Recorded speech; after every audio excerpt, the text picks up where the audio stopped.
Two men that were brothers-in-law found themselves in their local hospital ICU. They were at the bedside of the family patriarch. They had both worked in their family business for almost their entire lifetime. The patriarch had summoned the two 40-year-old men to his bedside to give them both his final directive for their $50 million revenue business.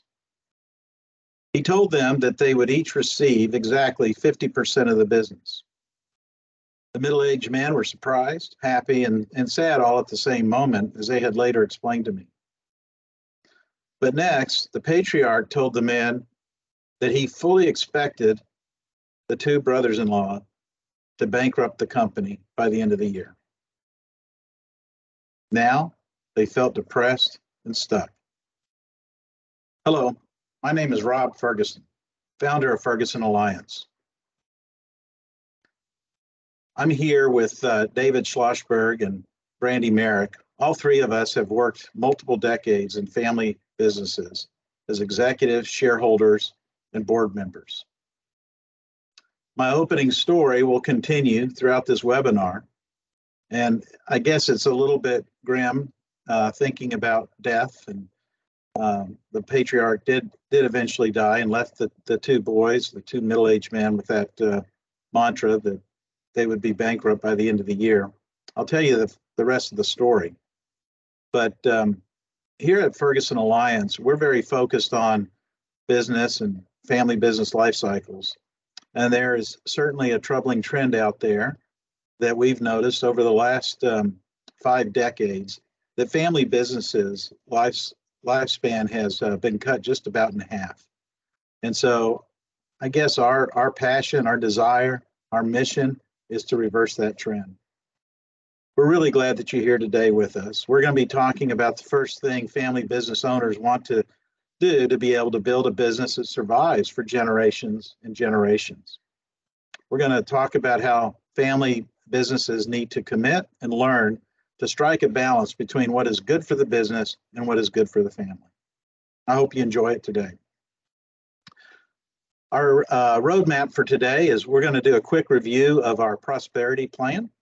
If you'd like more information about our prosperity plan, we did just about an hour webinar earlier, and you can go to our website, ferguson-alliance.com, and listen to that webinar if you're interested in the prosperity plan. But today we're going to focus on the very first step of the prosperity plan, which is the decision, the big decision. Will you be a business first family or a family first business? I know it sounds like a simple question, but this is a big decision that impacts everything in your business. Before we go too much into the slide deck, if you have a question, please type it into the chat. My colleague David, he's going to be monitoring the chat, and he's pretty good at interrupting me, so he'll interrupt me at the appropriate time to insert your question, or we'll handle it at the end of the presentation, whichever ends up being most convenient. So prosperity, in our view, is ultimately achieved and maintained when the family business legacy is integrated with the business growth direction and its overall value created. We define legacy as the mark the business left on the world. We see growth defined as, we got caught up. We define legacy as the mark the business left on the world. We see growth defined as increasing business impact it makes on its stakeholders, and value defines the overall richness and health of the business. You see, at Alliance, we believe that businesses are living organisms comprised of people, and we also believe that these businesses can live infinitely if the business has a strong dynamic vision, strong organization structure, and a disciplined system for managing. See, all of this is established on top of a strong foundation of family values that are integrated into the business culture. There are 9 elements to reach prosperity. Once the mindset of the business owner sees prosperity more than just profit and their individual success. So the question, as we said, is easy to ask and difficult to answer. Will you be a business first family or a family first business? Our process with family shareholders takes us several weeks, sometimes a few months, to get to the consensual answer and definition. A family-first business is one whose owners tend to think that providing employment and other advantages to family members is basically the primary purpose of the company. The owner, you see, puts the family interest ahead of the business. Family-first businesses view employment more as a birthright, not as something that needs to be earned through qualifications or merit.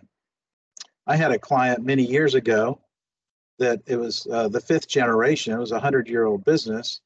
The sales manager was there because his father was the previous sales manager and because his grandfather was a previous manager, so forth and so on.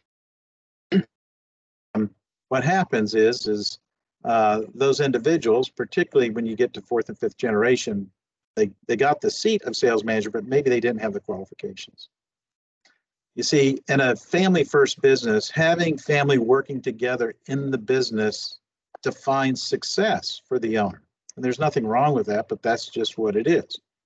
The business performance is, of course, important, but optimizing performance is secondary to, say, employing the new daughter-in-law, even though her education or training and experience don't really fit the business needs at all. The idea the owner has is, well, she joined the family, so she's got a job. The ultimate purpose of the business is to serve the family, and the profit is regularly transferred from the business to the family in order to satisfy that family's lifestyle needs. The family business becomes a large part of their own identity. As a result of this, the family business philosophies and strategies and maybe even how they manage and their finances and their employees, those are all influenced by the number of family businesses, number of family members in the business. So you might recognize family-first businesses in your town. These typically are smaller businesses. They have a unique niche. Maybe they have limited competition. It's maybe a local restaurant, a family farm, or many consulting practices are more of a family-first business. However, we're beginning to see an emerging trend where there's a gradual shift away from being family-owned and run, which is very common in the first and second generation of family firms, to now family firms are starting to shift to being family-owned and non-family managed. You see, these businesses put business first when it comes to the day-to-day management of the family enterprise by non-family executives. For example, remember the two brother-in-laws that I mentioned earlier? They eventually decided to shift to a business-first family philosophy by hiring non-family executives and bringing in 3 highly qualified independent directors for their family board. A business-first family gives precedence to business needs, as its name may just imply. A business-first family believes that each generation should establish itself. What that means is they encourage the next generation to go out and get external work experience, get a higher education. There's a way of training and preparing them for the future position that they will have to earn inside of the family firm. Succession is based on whether the heirs can manage and increase the value of the business. Based on research, a family business that has a business-first philosophy has been found to have a longer life cycle than a family-first business. I mean, if we think about that, I mean, even my own personal experience growing up when I was a kid in high school, or just even recently graduated from college and working in my first business, I went to work for family businesses, and my last name wasn't on the sign of the business out in the parking lot. So no matter how far my career could go in that particular business, I would be limited. Whereas in a business-first family, you have many opportunities as a non-family member to seek promotion. So it does tend to make sense that business-first family tend to have a longer life cycle. However, it's not always rosy in a business-first family. Business first families are prone to have lower family functionality. And the reason for that is whoever's leading that family business is strictly adhering to the business first principles that deal with compensation, hiring, and promotion. So these principles are based on merit and qualifications, not necessarily birthright. Business first owners, they seek out the best management, not just the family member, to manage their business. So back to my story, the two men, they did not go bankrupt, but they did struggle mightily, probably for about 3 years before they were introduced to our firm. So when we come in, like we did with the two men in the story, is we realize that there's a push and a pull on business first or family first. And a lot of businesses that we meet kind of stand in between the doorway. So a family first business is not bad or wrong. In fact, all businesses pretty much start out that way. However, as the business moves through its life cycle and future generations become more involved in the business, these two factors become the catalyst for reevaluating the decision. Family businesses in America are not waiting to get the next generation involved. There was a recent survey done that said 67% of the family businesses surveyed already have their next generation of family members working in the business, anticipating that this next generation of shareholders will actually become the majority shareholders within the next 5 years. So to me, that's really good news. 67% are preparing for their future, and they're training and educating the future shareholders. However, there's a lot of difficulty going on in at least the businesses that we work with between generations. And so what we try to do is help the current generation of business leaders let the next generation get the experience they need. And at the same time, they have to start getting more comfortable letting go of the reins of their business. So let's look at those two factors. And the first one is the family business life cycle. Every organization has a natural and predictable life cycle. We talked about that in the last webinar on our prosperity plan. But this life cycle is based on time as well as growth. By analyzing the family business and where it is on its life cycle can help us predict problems an organization will face. It can also determine when the shift from a family first to a business first will most likely need to be addressed. Now, there are 7 stages in the family business life cycle. We've learned that as the business transitions in these life cycles, there needs to be a shift from family first to business first. It's very important to start looking at that.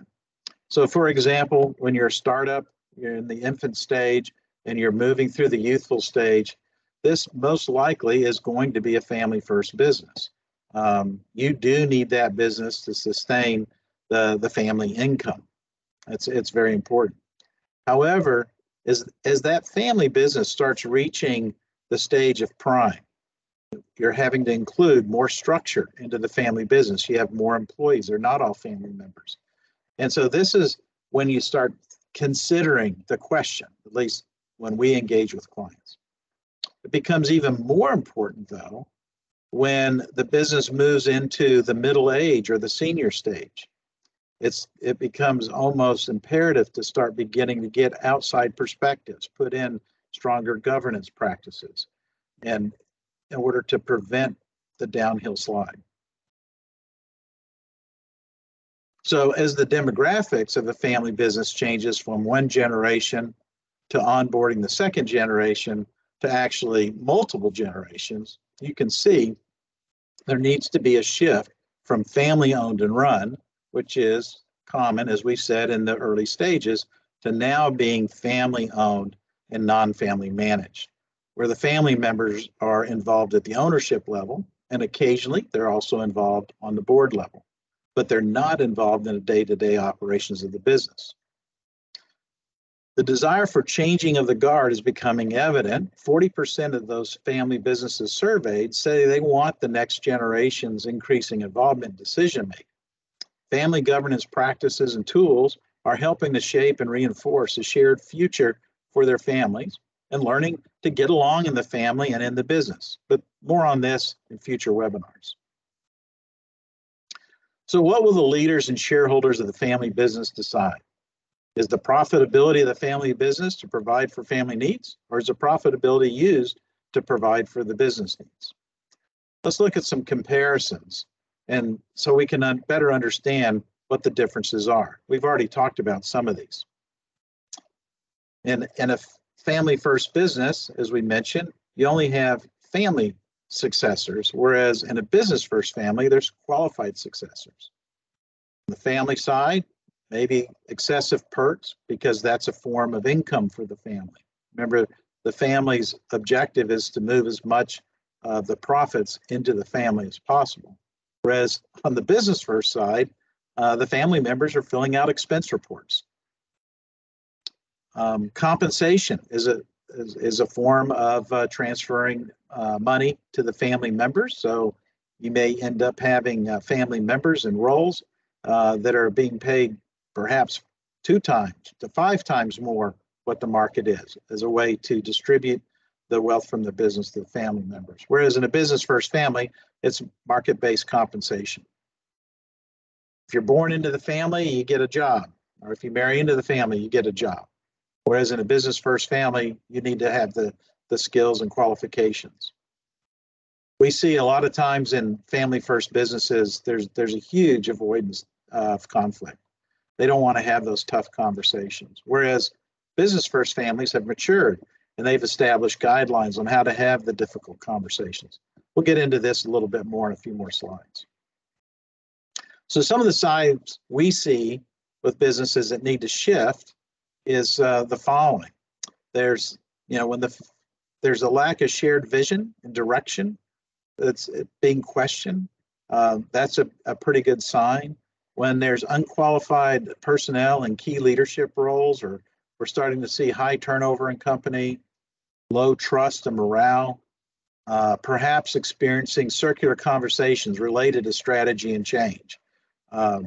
You're seeing a lack of decision making, maybe even a resistance to outside perspective.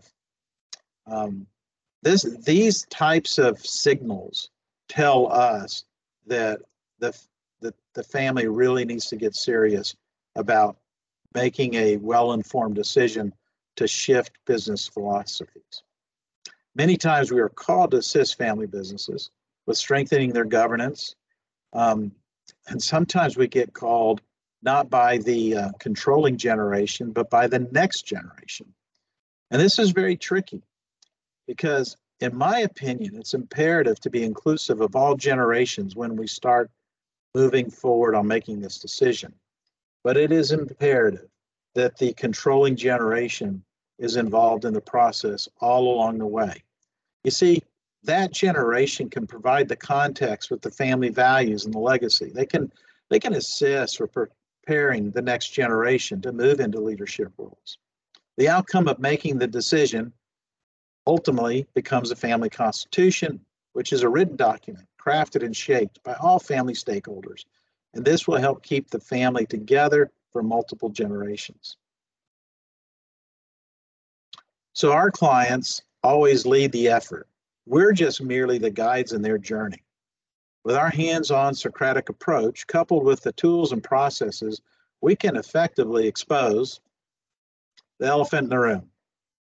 We're trained facilitators. We can facilitate those hard conversations that family members have ignored or avoided, such as why Aunt Pearl earns a 6-figure salary for her part-time bookkeeping job. Back to our story. When we were engaged by the 2 men, our role at the time was to help the 2nd and 3rd generation family shareholders discover for themselves the real issue getting in their way of success. So we helped them prepare for their very first family meeting. Our first step in working with them was to conduct an exploration or discovery process. We do this with all of our new clients. We have individual interviews, we have questionnaires, we have tools and assessments that we work through in our discovery process. Next, we work with the family leaders to educate them and guide them for their first family stakeholder meeting. This work typically takes place over 3 workshops. The first family meeting is then conducted, actions are captured, family committee is established to work on improving and preparing for the next meeting, which becomes just a continual flywheel of improvement, and it particularly binds the family together and improves overall communication, not just on business issues, but also on family issues. So I'm going to spend a few minutes on each of these steps of our process to give you a little more insider information of how we work. We typically prepare by conducting these individual stakeholder interviews. Some of these are shareholders, some of these are going to be spouses of shareholders. We try to get a full 360. One of the key learnings we had with our client in the story is soon after the patriarch had died, the 2 men made a pact. They agreed that everything would be a 50-50 decision. In other words, that if one family member, one of the brother-in-laws, did not agree to a decision, they wouldn't make the decision. They both had to agree. Well, as you know, that probably didn't bode too well for them, and it didn't. As time went forward and decisions became more difficult, they could not always agree on everything. And so decisions were stalled out or just ignored. So our role at the time was to help the second and third generation figure out what was getting in their way. And so certainly we asked the question, are you a family first or business first family? But it wasn't until the 3 workshops with the family did the answer and the definition for them finally get determined, business first. And once that decision got made, that opened up the door for many big future decisions, such as, all right, if we're not going to be 50-50 leaders, we're going to be 50-50 shareholders, but who's going to be the CEO? And then I'm the other shareholder. How are my interests going to be managed? And how are we going to deal with contentious or difficult decisions? These are just a few of the issues that we had to all work through to be able to get to that decision. They agreed to being family owned and non-family managed.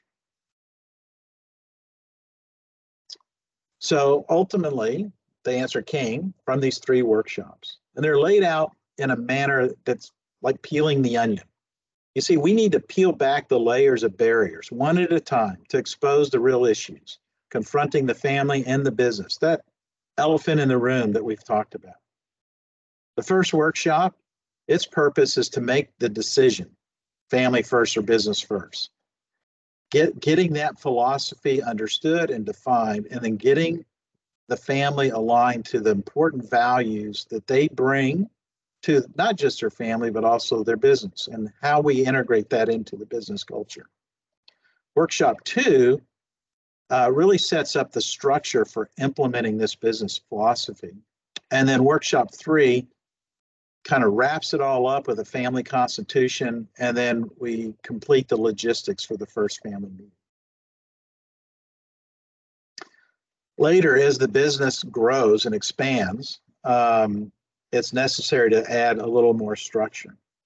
So this chart lays out the structure of a client of ours that recently transitioned from the 3rd generation to the 4th generation.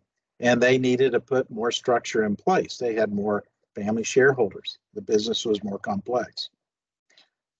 As you scan this chart, you'll notice that this meeting structure is inclusive of shareholders and non-shareholders. You see, this is part of the succession planning process, which again, we'll have more on that at a later webinar. So the difficulty in finding the answer to the question in a family business is honestly the reluctance of the current shareholders to address what we think are 5 pivotal variables in getting balance between business requirements and opportunities with that of what the family wants and needs are. It's difficult having a conversation like it was with the 2 men in our story. who's going to be the CEO? Who's going to be the leader? What about careers and succession? One of the brothers wanted to retire early, the other did not. How do you manage that? Money is always an issue with our family businesses. So how are money decisions going to be made? How are capital allocations going to be determined? How are distributions going to be paid? Conflict management. If we're going to start dealing with conflict, how do we do that?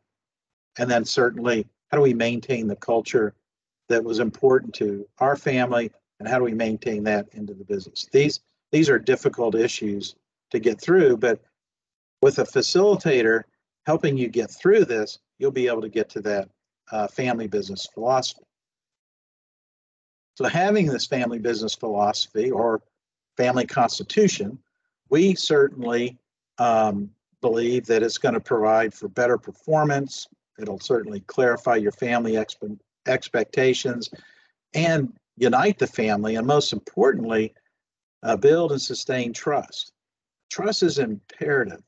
See, families are relationships, and in my opinion, you cannot have a relationship with a family or even outside of a family without some foundation of trust. It's just impossible. I want you to think about trust like a balance sheet in this example that I have.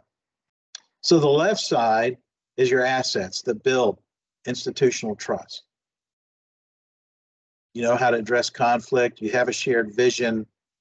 You're fair and equitable in the decision-making process. You have good planning, good governance structures, and you have not only do you have corporate documentation, but you also have family agreements. Those are all the elements that build the trust within a family business. Now, on the other side of the balance sheet, the right side, the liabilities, this is what takes away from the trust that's been built. Ignoring conflict, working in an identity-based organization with individual goals, making unilateral decisions, being very reactive to those decisions, family politics, family tribes or branches, pitting one against the other, and cutting sidebar deals with family. See, all of those cause lack of trust. And what we find is these top three, ignoring conflict, having individual goals, and making unilateral decisions, those for us as we work with our clients tend to be the primary issues for family. The way to deal with the trust liabilities is through clarifying the varying expectations between the family and the business. Families have emotional concerns with their relationships, naturally.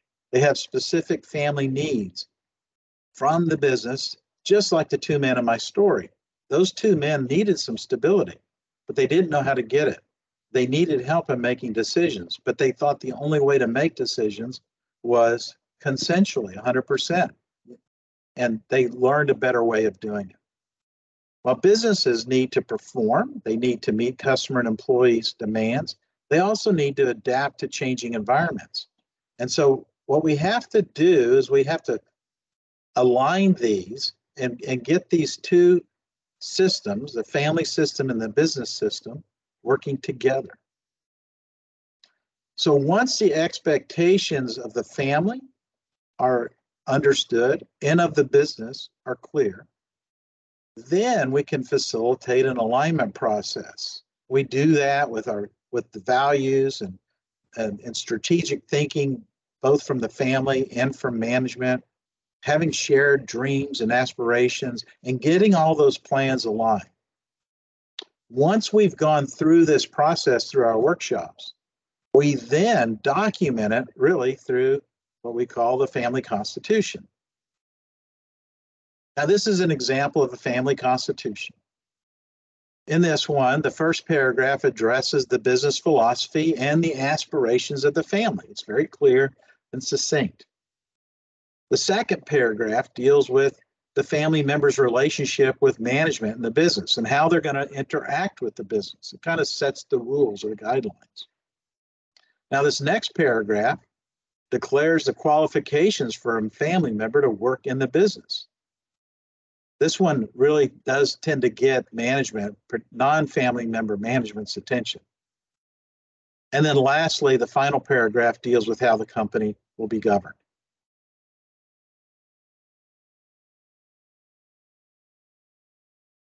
So your first step to prosperity is to decide if you'll be a business first family or a family first business. Standing in the middle will not work. You have to make that decision eventually. Knowing where you are in your life cycle and where you are with your generational succession will be the catalyst that will help guide your decision.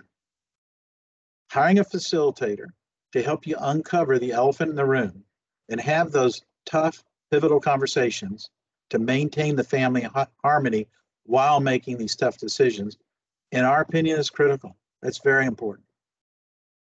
Either choice is fine. The power and the clarity lies in the process of making the decision, committing to it, and communicating it clearly to all involved. I appreciate you spending time with me this afternoon. If you'd like some help making the changes you need to make to reach a more prosperous state in your business, please reach out to us. We try to make it easy for you. You can book a call with one of our advisors to discuss your situation confidentially or request an information kit. Find out more details about our services. We have many more webinars planned. Watch your email for future webinar invitations, and you can also go to our resources tab on our website and get recordings of past presentations. You can call us at our 800 number, it's toll free that we have there, and shoot us an email, find us on LinkedIn. We should be easy to find. Hey, Rob. Yes. Sorry to interrupt. Do have a question for you. Hey. Would it be appropriate for you to answer a question right now? Yeah, we've got time. Okay, so the question is there a way to do both, to have a family first business, but to implement some of the business first strategies? Yeah, that's, you're eventually going to be forced to make that decision, because as we talked about, those difficult conversations will come up.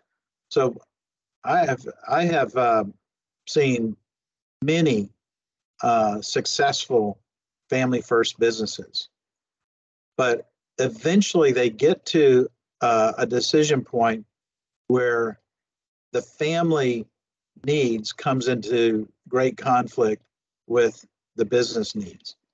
And so by making this decision as early in the process as you can, that facilitates facilitates easier decision down the road. So, I would say, no, you can't do both. I mean, you can sit in the middle for a while, you can practice, you can put some structure and governance, but eventually at the end of the day, a declaration does need to be made, because that's setting the priority of the decision. Great, that's a good question. Thank you, David. Are there any other questions before we conclude?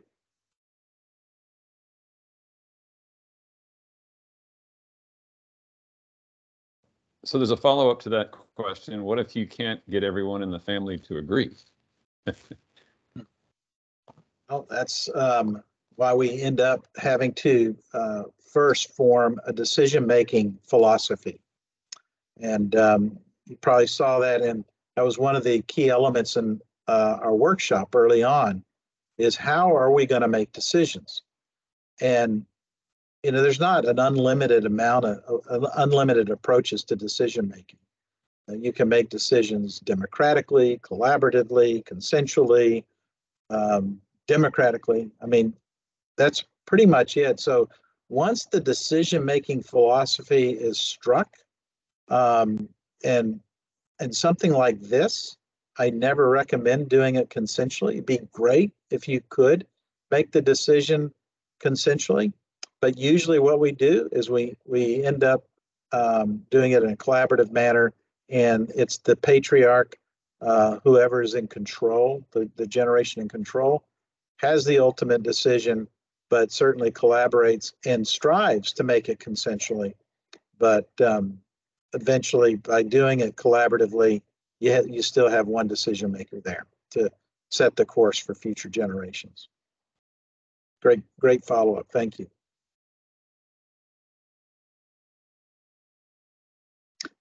Well, if there's no further questions, I want to thank you all very much for attending, and hope to see you on some of our future webinars. Have a great day.